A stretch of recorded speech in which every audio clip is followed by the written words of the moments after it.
Conquer fam, what's going on? It's Coach Tiny Palms and Jared. We're here with another Conquer chat today.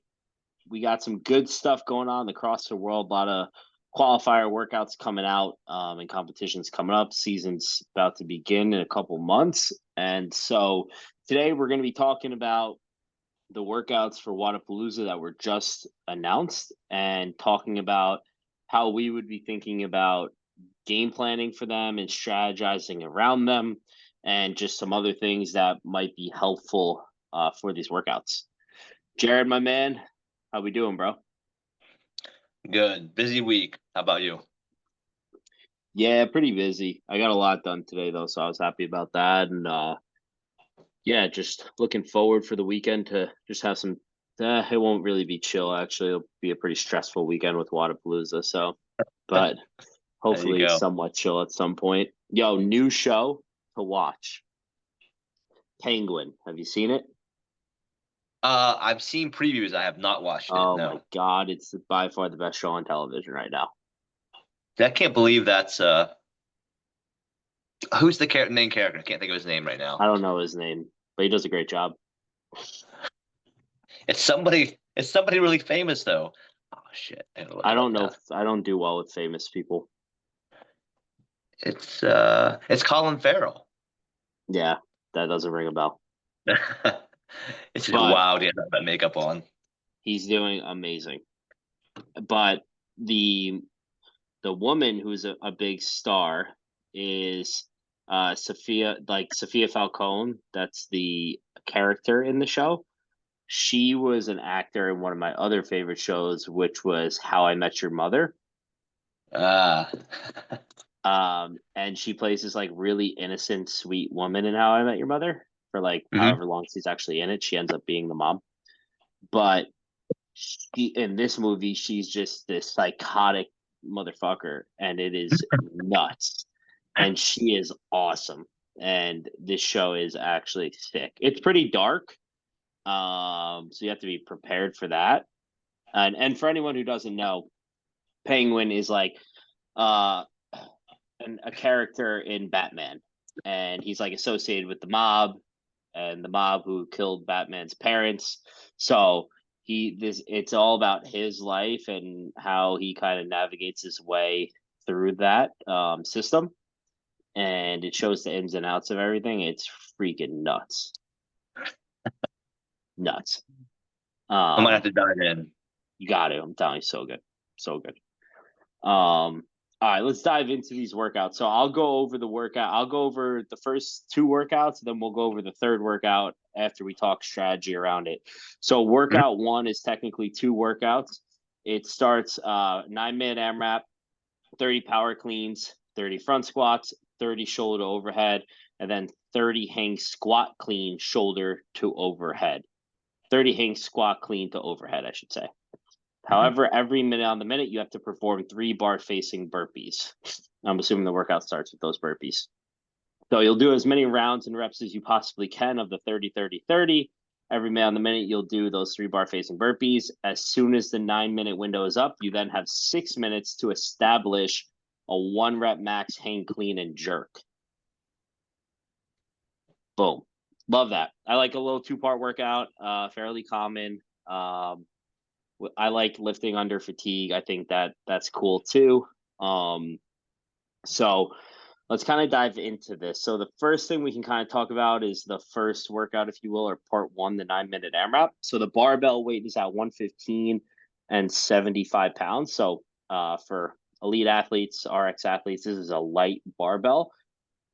Personally, when I think about this workout, the one movement where I'm probably not holding on to the bar for as long as the others is the power cleans. That's the Mhm. one where I'd probably break it up a little bit more. Where once I get that bar in the front rack for the front squats and shoulder overhead, I'm gonna want to perform some bigger sets there, just because it's probably not as fatiguing. And the rep speed is a little bit faster on the shoulder overhead at least. But I do think a lot of this workout comes down to really two things: the ability to just not stop moving, right? So even if you are resting, it's short and you're picking it right back up. Mhm. And then also I really think it comes that's hang squat clean over the head. Like you have to be resilient for that movement. That's by far going to be the worst one, with the time under tension there. But a solid movement, solid workout. What are your thoughts on the first part? Yeah, I agree. I think, when you get to that those front squats and shoulder to overhead, at that weight, and I'm trying to project how long I think a round would take. But that loading is just so light, people are going to fly through it. But yeah, front squat, shoulder to overhead, you can probably definitely get away with doing that in 2 sets. If you start doing more than that, I think it's gonna be to a detriment. The power cleans, like you said, I don't know that there's a big advantage in trying to do a giant set there. But the hang comes down to those hang squat cleans at the end because you have to be able to hang onto the bar. So if you open up too hot on the power clean, you burn up your forearms that are already starting to feel toasty by the time you get to that part. You don't want to put the bar down, especially with those burpees every minute. So getting to those hang squat cleans and being able to hang on for a pretty damn big set is going to be, I think, a big part of that workout. But um, yeah, it's definitely a challenging workout. It's going to be just pretty much all about your go and your willingness to suffer. I think, especially as you get closer toward that time cap. 5 minutes in, you're probably okay. The last 3 to 4 minutes are going to be a lot of discomfort, and then how quick can you recover for that second part? Because that's a big part. I'm not sure if it's like a 50-50 point split, but you certainly 6 minutes is not a whole lot of time to recover. I'll put it that way, and still give yourself at least two, maybe three good attempts to try to do that one. Yeah, I agree. I think the best in the world will get back to the front squats in that second round. That's where I could kind of see people getting to. I could be wrong. Maybe I'm overshooting, but every time I kind of think where people will get, I kind of undershoot. So I'm overshooting this time. I think at least I am. I think getting into the front squats is a really, really, really good score personally.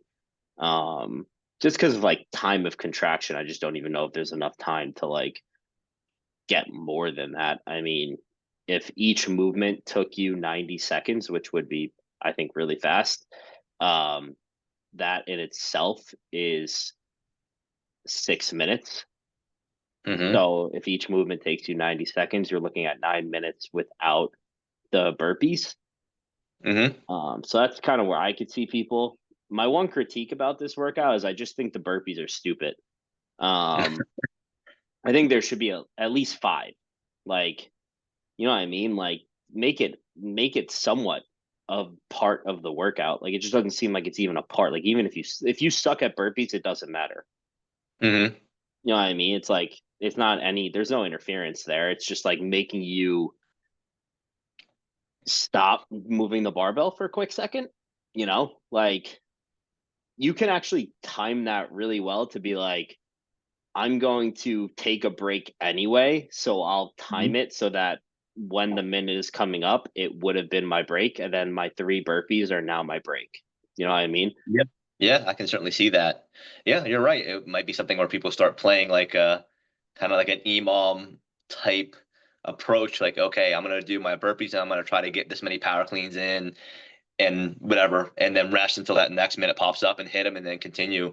I can certainly see that, and I agree. Three is just like it's the same thing as doing like 15 double unders every minute. Like it Yeah, served no purpose. It's not enough to really slow things down, and 27 burpees is nothing to anybody really. I don't care how fit you are, but um I think the only place where it'd be a kind of a pain in the ass would be the if you're in the middle of those hang squat cleans and you have to do that repeatedly. But I mean, dropping the bar, hitting front squats again is not an issue. Dropping the bar, hitting back to your shoulder overhead is not an issue. But yeah.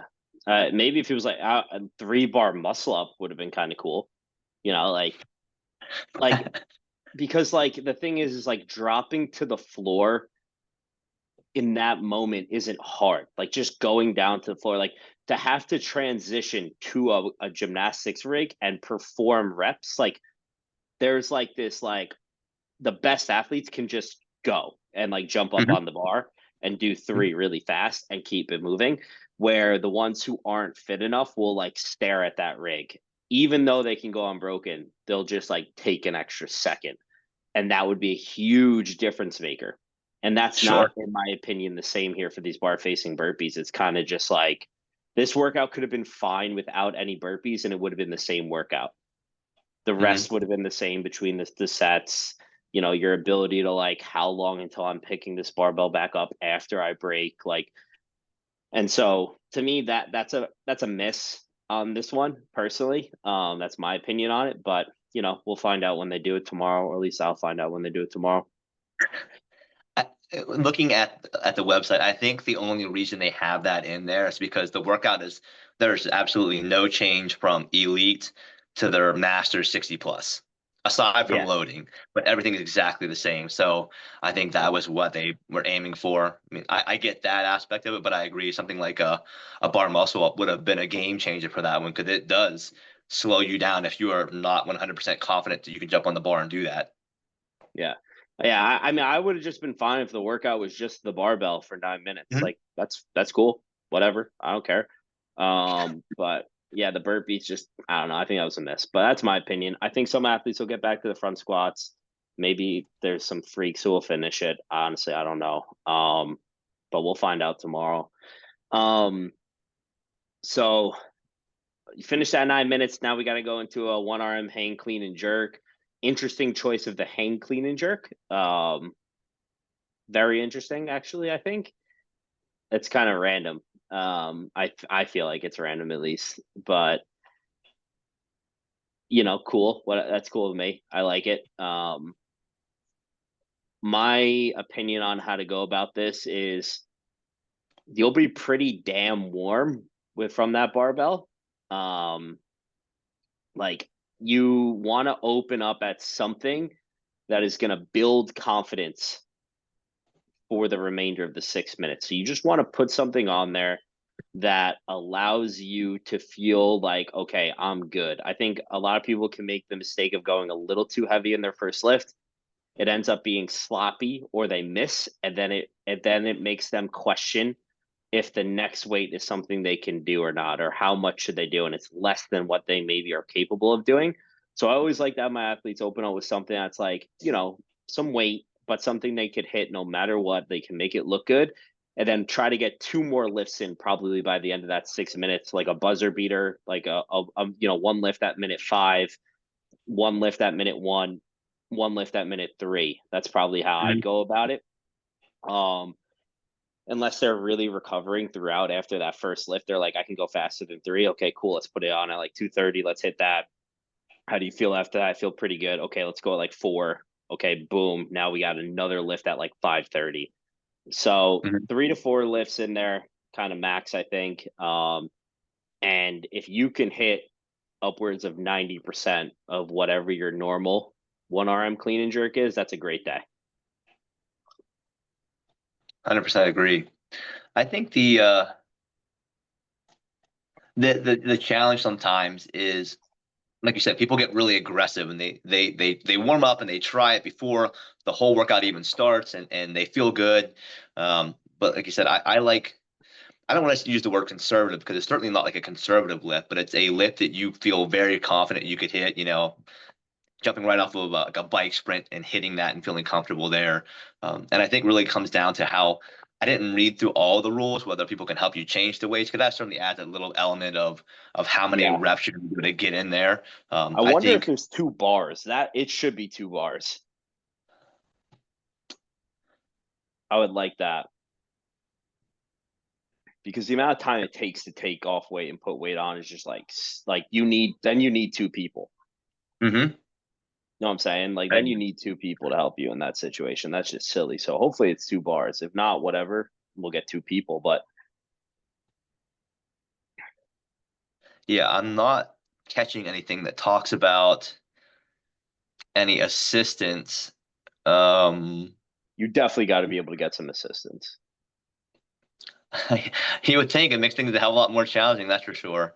Um, but yeah, I think 3 attempts is pretty fair within that 6 minute segment. I like going like you said, like every 2 minutes, and then depending on how well they're moving, maybe trying to sneak in a fourth one at the very last second. But it's I don't think grip's going to be that big of a factor. I think it's just going to be a decent amount of fatigue and figuring out how quick they can recover within that 6 minutes to still produce a high level of output, especially in the clean and the jerk, of course, because they're going to be pretty smoked by that point in time. Yeah, you'll be smoked. And you did, yeah, the grip I do think can be so like for the really fit athletes, right? Let's say they're finishing those clean shoulder, hang clean to shoulder overhead, then going into power cleans, right? And they're finishing on that, their grip probably will be pretty fried going into that thing. Mhm. So maybe that is why they made the hang clean, which would make a lot of sense there actually. I'm assuming they tested them. So yeah, that's a good thought. And just take that into consideration, right? Let that grip come back a little bit. Yeah, that's solid. Yeah, so I'll give you guys an example. Let's just say your goal is you're a female, you want to hit 225, right? Pretty big number. That's solid. Um, if you're hitting 225 and that's your end goal, I'm probably opening up at like I don't know 165, 175, like right around there. And then take some jumps. You go like 175, maybe 205 and then 225. Like you're gonna have to take big jumps. Like that's the game. Um, but I don't see a world where if your goal is 225, you go any bigger than. I mean, you can go 185 on your first lift. Um, but that's if like 225 isn't like your max. Like if that's like the number you just want to hit, but you can actually clean like 240 on a good day, you know, Mhm. then maybe 185 is manageable. But I've seen it just pay off to hit an easier weight in the beginning and just take those jumps.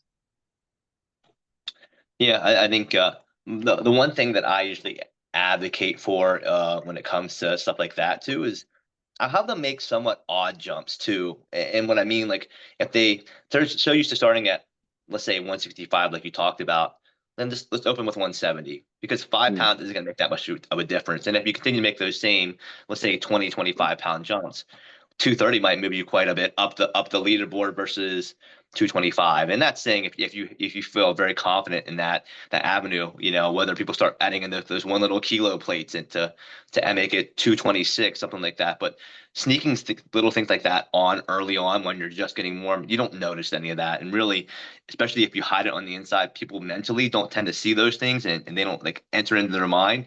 It feels the same thing as 185 instead of 187 or uh, you know, 190 instead of 193, but that might be something that helps move you further up the leaderboard. Yep, I agree. I agree for sure. Those 2.5 pound jumps can be huge.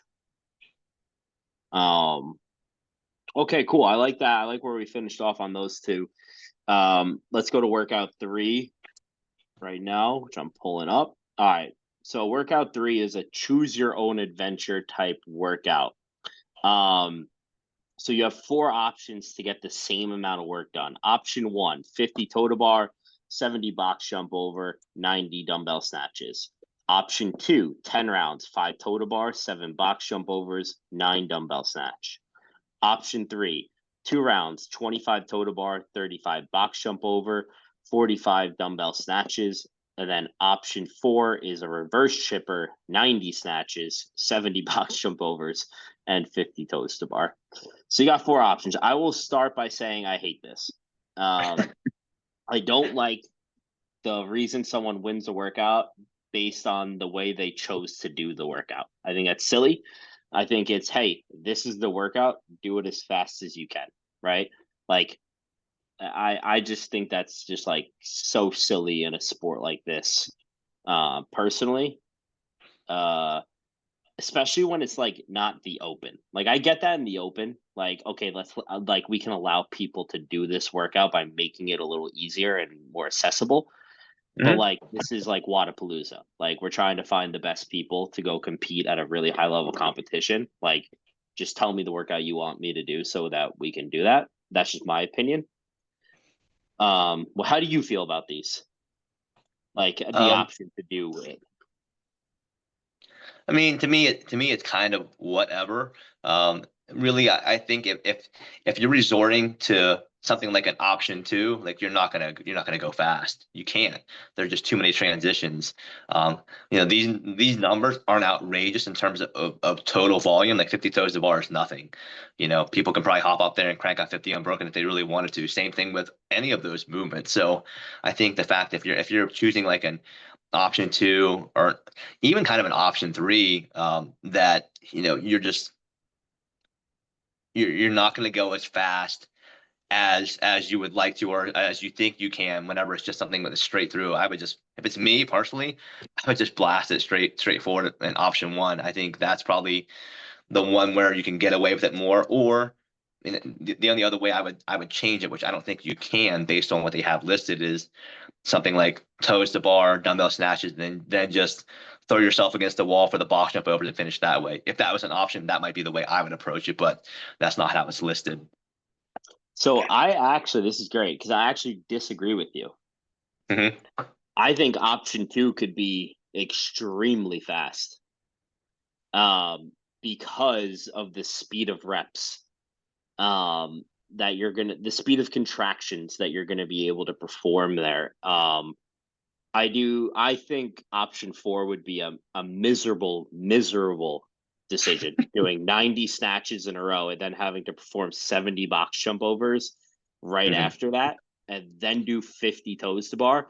Like you're gonna be like a set of 90 snatches unbroken, and then having to go jump on a box 70 times. Like God bless you, God bless you if you choose that. I will be so impressed if you choose that and qualify. Um, Option one, I feel kind of similar about. The reason it's because there's a box jump. So like, are you rebounding all 70 in a row with no issue and then Hmm. grabbing that dumbbell and going unbroken? Like, Hmm. if you can, then yeah, you might. And then if as long as you can sustain big sets on the toes to bar, like I could agree. I can make an argument for that. But like you better have a big pair of balls if you're doing 90 dumbbell snatches after all of that work. Like I mean that's holding on. Like that's holding on. Hmm. I think it's possible for the elites for sure. Don't get me wrong. But in a workout like this, where that's going to be a ton of muscular endurance involved in those bigger chipper style sets, where round workout two, there's the muscular endurance aspect is not going to be an issue. It's going to be about your aerobic capacity and how well you can just nonstop move, like nonstop move. um Five toes of bar will always be unbroken. Seven box jump overs, you can maintain that rebound. Nine snatches. How like think about I'm thinking about how fast someone can pick up that dumbbell and throw it over their head. Where when you're Hmm. doing 90 snatches, like are you now resting at the top at rep 40 to 90? Right? Like what does your cadence start to look like on all of these movements? So I actually love workout too. And if I was an athlete, because I that and these would be a decent workout for me. That is, I'd either go option two or option three. I do think option three is that sweet spot where there's only six transitions and Hmm. the rep scheme is low enough where you can potentially maintain a pretty high cadence on all of the movements. I would just be a little nervous about what round two is going to look like for a lot of athletes. Like, how much slower do you get? Like, after you perform 45 dumbbell snatches unbroken, like how quickly do you go and start doing toes to bar? Is your Hmm. grip fatigued? Is it? I don't know. Let's say it's not. You could do it in unbroken or two sets. Okay, solid. What's the transition to that box look like after that? And now are we able to once again maintain that cadence and then go unbroken on the snatches again? Hmm. That's the one workout. I don't think transitions really cost you that much in this workout. Um, you can set this up so it's so fast and you can move so well. Um, I think two or three is how I'd go about it. Yeah, I'm looking at so they have a suggested filming layout where like pull up bar, box, dumbbell, and I don't think it really matters as long as it fits within the camera. So I can see, obviously, if you can set things up in an optimal way that the camera's happy and you can see the range of motion and it does allow for really, really quick transitions. In my more aggressive days, I'd probably opt for like one or three. In my less competitive work out a couple times at home fitness Yeah, option, I would definitely choose option two because that's where I know I wouldn't have to stop. yeah, I just wonder, what those transitions look like. So 1, 2, 3, 29 transitions, over the course of 10 rounds. Is that going to slow you down? Possibly, but yeah, I agree. Option three, the snatches into the toes to bar is what kind of worries me because I know you can, at least from my perspective, you can always keep doing dumbbell snatches, even if you switch on the floor. It's not as fast, but you can kind of keep muscling through it. Toes to bar, for some reason something breaks, you come off the rig, it takes you a couple seconds before you get back on. You just lose time. Um, I'll say this: I think the workout is mild enough. Depending on how those dumbbell snatches treat you, you could certainly try this 2 times and yeah, pick the option that's yeah, going to be best, give it a yeah. shot, and if you're like, hey, option one didn't go well for me, I blew up on the snatches. Let me try option two and see how that works out for me in terms of those transitions versus going straight through, and maybe even help probably even do this 3 times if you really wanted to. Yeah, and they have till Tuesday now, so like it's even longer amount of time to get these workouts done. I agree. I think you do this workout twice just to see Hmm. which one goes faster. 100%. Um, yeah, I'll be interested to see. I know some athletes will just do it straight through just to say they did it straight through, like the really elite ones. Hmm. Which will be cool just to see like how fast those guys can do it. If anyone picks option four, I will be fucking literally so amazed to watch that if they could send it. Like I know someone can for sure. Like there's someone out there who can just send that workout. Um, I don't know if they put a standard on if you can or cannot rebound. That would be interesting as well. The theme has been no rebounding in the sport of CrossFit, which I actually kind of like. But for this workout, I kind of like rebounding. If there's no rebounding, then then you probably don't do the 10 rounds for time, because that's just the advantage I see is that the rebound will not go on you in that environment. But like to It does. do step, you know what I'm saying? It does say step down. It says step down. Yep, say step down. Yeah, so that might change some things because now since everyone has to go at the same speed on the box jump, now you can't make up that time anywhere now. So with that being said, that could change some things honestly. I do think for like 70 in a row though, now what I would imagine and see is like people jump up, they step down in the beginning. It's like as soon as that foot hits, they're back on the box. As soon as that foot hits, then all of a sudden it becomes this longer step off the box, right? Hmm. And then all of a sudden it becomes that foot comes off the box and they like take a second before they jump back up. And those things just start to add up over and over and over again. And now you're fucked going into 90 snatches, like just dying. And you're like drooling on the dumbbell before you pick it up. You're holding overhead.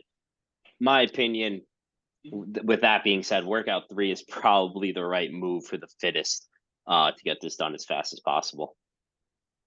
Yeah, I agree. Well, I think part of it too is just if it was even, I don't know, 50 box jumps, you can kind of wrap your brain around that. 70, Yeah. you're jumping for 3, 4 minutes. Well, Yeah. let's say three minutes to change. Yeah. Do you mentally want to sit there and just be in that same spot for that long, or would you rather have Yeah. that little bit of a break and you know, Yeah. um, a 50-pound, 35-pound dumbbell isn't heavy enough for people to blow up on with 45 of them per option three. And I'd still like to think you could hop up and knock out 25 toes to bar unbroken on that second round, grip notwithstanding, because you've had time to recover. The box jumps don't require any arm movement; they're pretty passive there, and so um, it might be the best way for a lot of people who just don't want to be on that box for 4 minutes nonstop. And like you said, the rate at which you slow down, um, by the time rep 50 through 70 creep in, it is going to be slow unless you are, a stud at those. Um, so yeah, it might be something to certainly play with. Yeah, it's a good workout. This workout I do like a lot, like the actual like workout, the actual movement pairings and the thought process behind it I like. I would just rather them tell us what to do. Is there a time what's the time cap on this workout? Does it say? Let's see.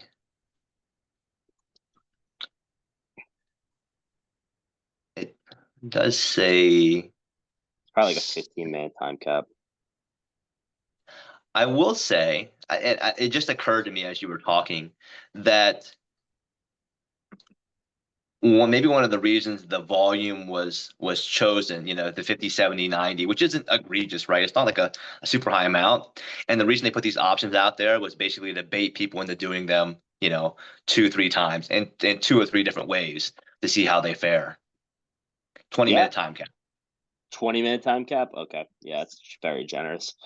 Um, I think the best in the world will do this in like sub 9 for sure. Sub 9 for sure. Yeah, I would say 50 toes to bar, 2 minutes, 70 box jump overs. You can usually do like, see here, if you did 18 a minute, that's what, 4 minutes? That's six. Yeah, Snatches they're usually doing it take, faster than 18 a minute. They're going faster than that. yeah, 30 snatches a minute is about as fast as you go. So there's three Yeah, minutes in exactly. snatches. Yeah. Yeah, yeah, it's probably like 8 minute for the best person in the world, something like that. Good workout. It's fire breathing. Do you Let's think go. so? Based on workout one, well, let's call it workout one, and then in comparison Yeah. to workout three, these, and I'm not arguing against it, but like these seem like kind of like short person workouts so far, right? The shoulder to overhead, the power clean, the front squats. If you're 6'2" and you're doing this, obviously it's a hell of a lot more range for you to cover. Yeah, for that first workout, that's a short person workout for sure. No question. I think the second workout, you can be tall and do well. Box jumps, not really a big issue.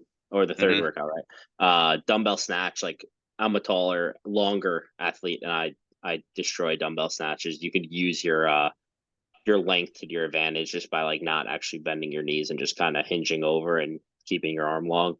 And toes to Hmm. bar is kind of just toes to bar. So I think it's a well balanced so far. We haven't seen any like I wouldn't consider that I guess they would consider it a gymnastics test, I guess, a little bit. But Hmm. like that's just more like grunt work and lower body muscular endurance in my opinion. But maybe there's some grip factor in there that I don't see yet. Yeah, But good workouts. Let's get some no, gymnastics in there next week though, some high skill gymnastics. Let's see what happens with that. I'm looking for some ring muscle ups to enhance it. I imagine next week there'll be separation workouts. The barbell's a good separator. These two workouts aren't much of a separator though. Like most, as long if you're fit enough, you could do well in both these workouts. There's no separation of like ability to do high complex things, which there needs to be on the higher level. So mhm, they have the barbell in there at least now, but we'll probably see some handstand walking and or some ring muscle ups or handstand push ups, shit like that next week, which will be good. agreed, agreed. I'd say the one thing that I like, and this is just my own personal bias, is I dislike, and especially when it's like qualifiers, and I don't know how many they're going to have total, whether it's like five or six, something along those lines, usually. But I like the fact that the strength work comes after like a workout. You got to do it fatigued. You got to earn it to get there. You have to at least suffer through it to some capacity before you get to lift heavy, as opposed to just like, hey, here's your hang clean and jerk. You have 20 minutes to do it. Build something heavy. I think it's just I think this is the true representation of the sport versus um, just a single lift. Especially with the qualifiers, you only have a handful. In the grand scheme of 15 workouts of the games, that's very different. But here, when you only have a handful, I like that format. Yeah, I like that format too, or just something that like I like the format of lifting after something, or like similar to what you're saying, like earn the right to lift heavy, but like some sort of like ladder where like the workout is like 15, 12, 9, 6, 3, and the reps are going, down as the weight goes up, like earning the right to hit those heavier loads. Like I love that style too. Hmm. So, yeah, man, awesome workouts to start this thing off. Any last words for the crew? No, I think these are definitely repeatable in terms of volume and in terms of, I think, the amount of soreness you're going to feel. So, just giving yourself ample time, recovering a lot in between as much as you can, spacing them out, and being willing to change your approach from what you tried to see if something else can be a little bit faster or maybe a little bit less stressful on hands, grip, whatever that case may be. It is definitely a good route to go. Yep. Yep. I like that. All right, crew. Good stuff. I hope this was helpful. I'll try to get this out before get it to the people who can get it out for you before these workouts are over, so you guys can have some insight from our opinions here. Yeah, if you guys ever need any help or have any questions around programming or how to attack workouts, feel free to hit us up. We'd be happy to help you guys. Hope you guys enjoyed this chat. We'll catch you next time.